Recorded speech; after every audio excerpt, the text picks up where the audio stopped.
Hello beautiful souls, ఇవాళ మనం twin flame జర్నీలో సెల్ఫ్ లవ్లోకి రావడానికి ఫస్ట్ స్టెప్ ఏంటిదన్నా అర్థం చేసుకుందాము.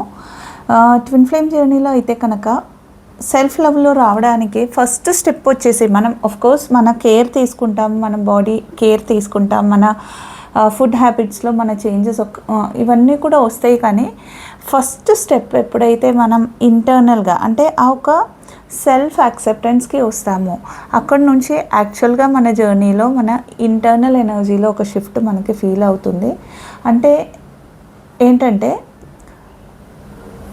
ఇలా ఎందుకు జరిగింది, ఇలాగే ఎందుకు జరిగింది, ఇది నాతోనే ఎందుకు జరిగింది, ఇలాంటి క్వశ్చన్స్ ఈగో ఓరియంటెడ్గా అంటే మన ఈగో మైండ్ ఎప్పుడు ఆలోచించినప్పుడు ఇలాంటి క్వశ్చన్స్ మన నుంచి వచ్చేటప్పుడు మనం తెలుసో తెలియక ఒక బ్లేమింగ్ ఎనర్జీ లేదా ఒక విక్టిమ్ ఎనర్జీలోకి వెళ్ళిపోతాం. సో దట్ మన పాస్ట్లో జరిగిన సంఘటన